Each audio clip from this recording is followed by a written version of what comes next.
KPK class 9th chapter name logarithm और इसकी review exercise number 3 को हम सॉल्व करेंगे, जिसका पहला क्वेश्चन है कि सिलेक्ट द करेक्ट आंसर।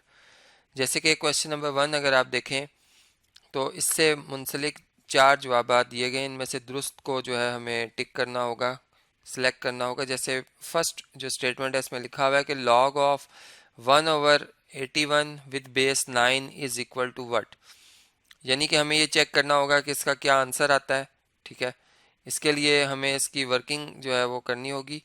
अब देखें इसमें जो बात हमें यहाँ से समझ आई है वो ये है कि इस नंबर को अगर हम लॉगरिथमिक फॉर्म में से कन्वर्ट करके एक्सपोनेंशियल फॉर्म में लाएं, ठीक है, ये लिखा हुआ है लॉग ऑफ 1/81, ठीक है, और इसमें बेस 9 है। या अगर हम ये प्रॉपर्टी देखें कि लॉगरिथम की डेफिनेशन है कि जो बेस में नंबर होता है इसकी क्या पावर ली जाए कि आंसर 1/81 आएगा। ठीक है, इसको अगर हम और ज़्यादा आसान अल्फाज में देखें तो ये लिखा हुआ है लॉग ऑफ, ये 1/81 को हम कह सकते हैं 81 का मल्टीप्लिकेटिव इनवर्स, यानी 81 पावर -1 और इसकी बेस है 9। ठीक है, और 81 के अगर हम प्राइम फैक्टर्स बनाते हैं तो ये 9 का स्क्वायर आ जाता है और इसकी पावर -1 भी है और विद बेस 9 है। फर्दर इसको सिंप्लीफाई करते हैं तो पता चलता है कि ये लॉग ऑफ 9 की पावर -2 है, चूंकि पावर पावर से मल्टीप्लाई हो जाती है तो -2 बन जाएगी और बेस 9 है। तो यहाँ से तो बिल्कुल साफ नज़र आ रहा है कि 9 की पावर -2 लिखने से आंसर 1/81 बनेगा। ठीक है, यानी आंसर जो आएगा हमारा वो -2 होगा। और अगर हम third law of logarithm use करें तो ये पावर जो है शुरू में आ जाती है और यहाँ पे हम लॉग ऑफ 9 विद बेस 9 लिख सकते हैं। अब हमें पता है कि अगर किसी नंबर का हम लॉग ले रहे हैं और उसकी बेस भी वही नंबर हो तो इसका आंसर 1 होता है, मीन्स के -2 मल्टीप्लाई बाय 1, जो कि हमें आंसर देगा -2। तो इसलिए जो ऑप्शन बी है इसको हम मार्क कर देंगे, ये हमारा बिल्कुल करेक्ट आंसर है, इसको हमने मार्क कर दिया। नेक्स्ट है जी पार्ट 2, इसमें लिखा हुआ है कि log of 8 with base 2 is equal to x, then x equal to what. X हमने फाइंड करना है। तो देखें इसको हम सिंप्लीफाई करते हैं। हम इसे अगर एक्सपोनेंशियल फॉर्म में ले आए तो ये लॉग ऑफ 8 विद बेस 2 जो है वो इक्वल टू एक्स है, मीन्स कि इसकी एक्सपोनेंशियल फॉर्म में हम लिखेंगे 2 power x is equal to 8। अब अगर हम 8 के प्राइम फैक्टर बनाएं तो हम जानते हैं कि 2 का क्यूब जो होता है वो 8 होता है। और अगर दोनों तरफ आप पावर्स को इक्वेट करें, चूंकि बेसिस दोनों तरफ सेम है तो पावर भी सेम होगी। इसका मतलब x किसके बराबर होगा, x बराबर होगा 3 के। तो जो ऑप्शन नंबर सी है हमारा वो बिल्कुल दुरुस्त ऑप्शन है, इसे हम टिक कर देंगे। नेक्स्ट स्टेटमेंट है कि base of common logarithm is, तो ये बात हम जानते हैं कि जब कॉमन लॉगरिथम जो होता है उसकी बेस 10 जो कॉमन लॉगरिथम है उसकी बेस जो है हम 10 रखते हैं। ठीक है, जिस तरह से हम लिख देते हैं। ठीक है, और जो भी नंबर है उस फर्ज करो हम x का लॉगरिथम ले रहे हैं तो बेस 10 वाले लॉगरिथम को हम ऐसे भी लिख सकते हैं log ऑफ x, सिंपल। ठीक है, इसमें कॉमन चूंकि लॉगरिथम की बेस 10 होती है इसलिए यहाँ से एक बात कंफर्म है कि ये ब्रिग्स लॉगरिथम या कॉमन लॉगरिथम है, इसलिए यहाँ पर ये जो ए ऑप्शन होगा हमारा वो बिल्कुल करेक्ट ऑप्शन होगा, इसे हम टिक कर देते हैं। नेक्स्ट है जी स्टेटमेंट के log of square root of 10 is equal to what. अब देखें इसमें बेस मेंशन नहीं है, इसका मतलब ये कॉमन लॉगरिथम है, जैसे मैं अभी इससे पहले एमसीक्यू में आपको समझा रहा था। तो इसके लिए हम यही करेंगे कि इस 10 जो है इसकी पावर 1/2 है चूंकि स्क्वायर रूट में, और ये बेस 10 वाला लॉगरिथम है। और मज़ीद इस पर थर्ड लॉ अगर अप्लाई किया जाए तो ये पावर शुरू में आ जाती है नंबर के, लॉगरिथम ऑफ जो भी नंबर आ रहा है। जैसा कि यहाँ पे लॉग हम 10 का ले रहे हैं तो लॉग ऑफ 10 आएगा विद बेस 10 और इसका आंसर हम जानते हैं 1 होता है। तो 1/2 मल्टीप्लाई बाय 1, और जब 1/2 1 से मल्टीप्लाई होगा तो 1/2 ही इसका आंसर आएगा। तो ऑप्शन सी जो है वो हमारा बिल्कुल करेक्ट आंसर है, इसको हम टिक कर देते हैं। नेक्स्ट पार्ट है पार्ट नंबर 5, इसमें है कि for any non zero value of x power 0। तो ये बात याद रखें कि x की किसी नॉन जीरो वैल्यू के लिए जब भी आप किसी नॉन जीरो नंबर की पावर 0 लेते हैं तो इसका जवाब 1 आता है। ठीक है, तो ये ऑप्शन नंबर जो है बी में लिखा हुआ है, इसको हम टिक कर देंगे। नेक्स्ट है जी पार्ट नंबर 6 के rewrite t is equal to log of m with base b as an exponential equation, यानी कि हमें इसे एक्सपोनेंशियल फॉर्म में लिखना है, जैसे कि लिखा हुआ है log ऑफ m और इसमें बेस जो है वो b है और ये बराबर है t के। तो हम जब इसे एक्सपोनेंशियल फॉर्म में लाएंगे तो हम लिखेंगे b बेस में मतलब जो नंबर है इसकी पावर t लेंगे और ये इक्वल टू आ जाएगा m के, जो कि ऑप्शन नंबर अगर आप देखें तो ये लिखा हुआ है सी में, ठीक है।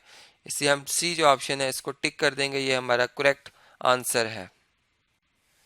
नेक्स्ट है जी एमसीक्यू, इसमें लिखा हुआ है कि log of 10 with base 10 is equal to, तो ये हमने अभी पढ़ रखा था कि अगर नंबर और बेस जिनकी लॉगरिथम ली मतलब जिसका लॉगरिथम लिया जा रहा है नंबर, और वही नंबर अगर बेस ऑफ द लॉगरिथम भी हो तो इसका आंसर हमेशा 1 आता है। और इसको हम प्रूव भी कर सकते हैं, नहीं यहाँ पर डी ऑप्शन हमारा करेक्ट ऑप्शन होगा।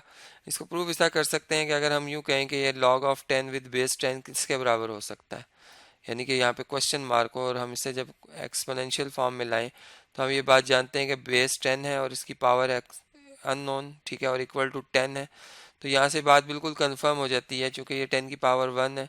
तो यहाँ पे जो क्वेश्चन मार्क है कि ये नंबर किसके बराबर होगा, यहाँ पे जो होना चाहिए तो वो पता चलता है कि वो 1 के ही बराबर होना चाहिए, ठीक है। इस तरीके से जो ऑप्शन नंबर डी है हमारा वो बिल्कुल करेक्ट आंसर है, बेस्ट ऑप्शन है। नेक्स्ट है जी क्वेश्चन के इसमें लिखा हुआ है characteristic of log of 0.000059 is, यानी कि इस नंबर का जो करेक्टरिस्टिक है वो क्या होगा। तो ये बात आप जानते हैं कि करेक्टरिस्टिक के लिए जो पॉइंट है इसको हम शिफ्ट करते हैं पहले नॉन ज़ीरो डिजिट के बाद, जो कि 5 है। अब 5 तक पहुंचने तक इसको कितने डिजिट्स को मतलब क्रॉस करके गुजरना होगा। अगर हम इनकी काउंटिंग करें तो 1 2 3 4 और ये 5, और चूंकि ये लेफ्ट साइड पे इसकी मूवमेंट हुई है, या यूं समझ लें कि रेफरेंस साइन अगर 5 के बाद है और ये जो पॉइंट है ये मतलब इसके लेफ्ट पर है, रेफरेंस के लेफ्ट पर है, तो हम यूं कहेंगे कि यहाँ पर जो करेक्टरिस्टिक होगा, चूंकि जब हम इसे साइंटिफिक फॉर्म में लाएंगे तो 10 की पावर -5 बनेगी, इसलिए इस केस में जो करेक्टरिस्टिक है वो -5 है। तो इस लिहाज से अगर हम देखें तो ए ऑप्शन हमारा वो बिल्कुल दुरुस्त ऑप्शन है, इसे हम टिक कर देंगे।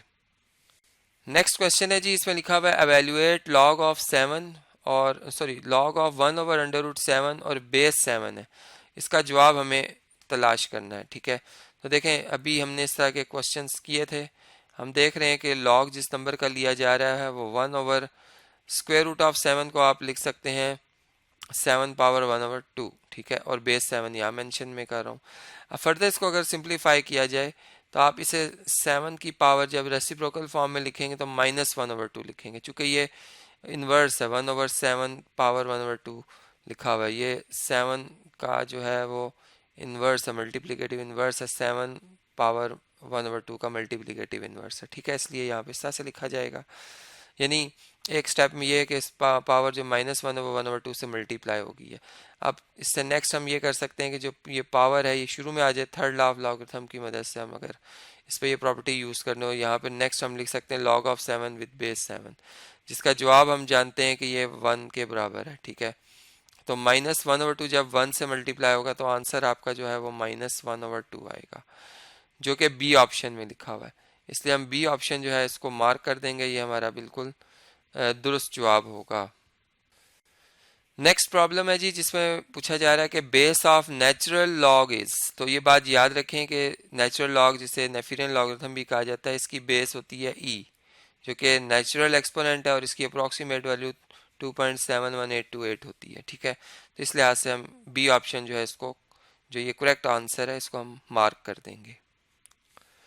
नेक्स्ट है जी क्वेश्चन, इसमें लिखा हुआ है log of m plus log of n, और ये किसके बराबर होगा। तो ये हम जानते हैं कि ये फर्स्ट लॉ ऑफ लॉगरिथम है, जिसमें कि हम प्रोडक्ट को जब सिंगल लॉगरिथम की फॉर्म में वो लिखा होता है, और जब हम इसको मतलब सम ऑफ टू जो नंबर्स हैं उनके लॉग के सम के बराबर मतलब जब शो करते हैं तो ये इस तरह से लिखा जाएगा। यानी कि हम यूँ कह सकते हैं कि अगर log ऑफ m और n मल्टीप्लाई हो रहे हों, दो नंबर्स हैं, इनके लॉगरिथम को हम कैसे लिखते हैं, हम इसमें इसको यूं लिख देते हैं कि log ऑफ m, ठीक है, यानी फर्स्ट नंबर का log प्लस बेस वही होगी जो इस लॉगरिथम की बेस होगी, यानी फॉर एग्जांपल अगर इसकी बेस है तो यहाँ पे बेस a शो होगी, फिर इसे n नंबर का लॉगरिथम लिया जाएगा और बेस a ही रखी जाएगी। तो जो सी ऑप्शन है इस क्वेश्चन के लिहाज से बिल्कुल करेक्ट आंसर है, इसका बेस्ट ऑप्शन है, इसको हम मार्क कर देंगे। नेक्स्ट है जी क्वेश्चन, इसमें लिखा हुआ है 0.069 can be written in scientific notation as, यानी इसको साइंटिफिक नोटेशन में जब कन्वर्ट किया जाएगा तो कैसे लिखा जाएगा।